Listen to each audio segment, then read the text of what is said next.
En tant que chef de l'État, le président Kenyatta bénéficie-t-il d'une immunité de poursuite devant la CPI? Non.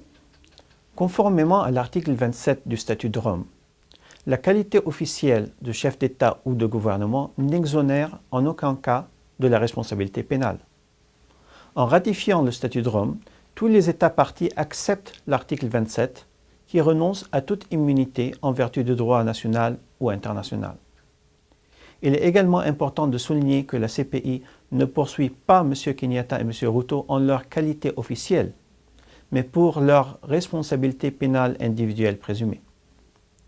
Les procédures de la CPI ont commencé longtemps avant que M. Kenyatta et M. Ruto ne soient élus à leur poste actuel, et des citations à comparaître, et non pas des mandats d'arrêt, ont été émis à leur encontre. Conformément à la décision de l'Union africaine, le Kenya aurait écrit au Conseil de sécurité afin de suspendre les procédures de la CPI.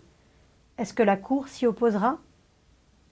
Dans le cadre du statut de Rome, le Conseil de sécurité pourrait demander à la Cour de suspendre les affaires kenyanes pour une période de 12 mois. Si cela était le cas, ce sursis pourrait être renouvelé dans les mêmes conditions. Toute demande de sursis présentée au Conseil de sécurité sera discutée donc dans ce cadre, qui est séparé de celui de la CPI.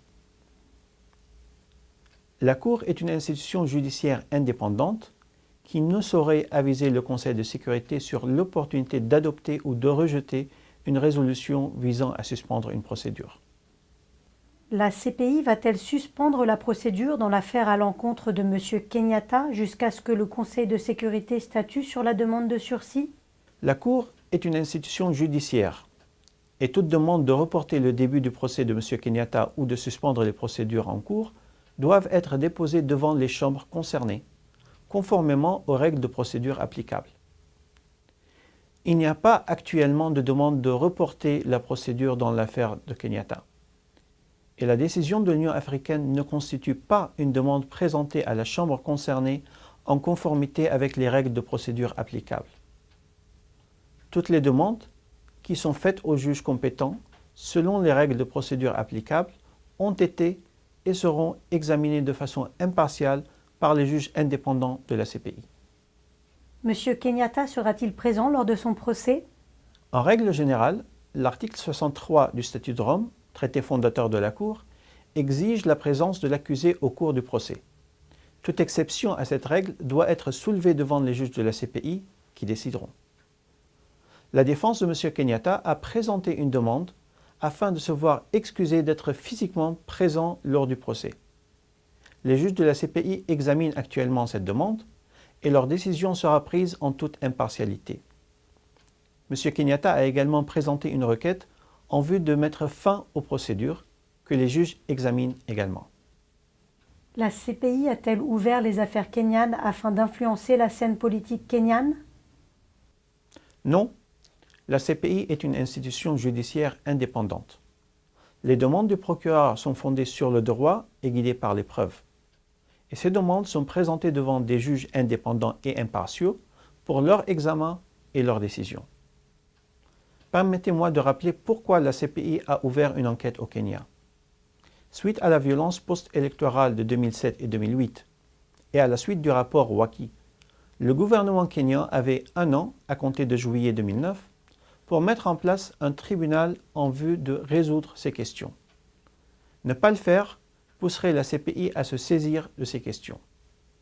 Mais malgré plusieurs tentatives en 2009, le Parlement kényan n'a pas réussi à adopter la législation nécessaire à l'établissement d'un tribunal national spécial. Ainsi, le 5 novembre 2009, le procureur de la CPI a rencontré le président et le premier ministre du Kenya à l'époque. Il les a informés que, puisque tous les critères du statut de Rome étaient réunis, il demanderait l'autorisation de la Chambre d'ouvrir une enquête concernant la situation au Kenya dans le cadre des violences post-électorales de 2007 et 2008.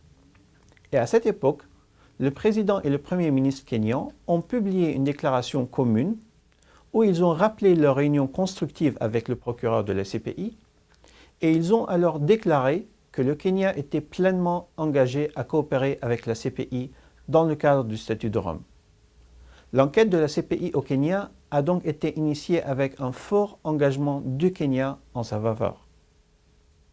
Par la suite, et tout au long de la procédure, la CPI a démontré sa neutralité et son impartialité.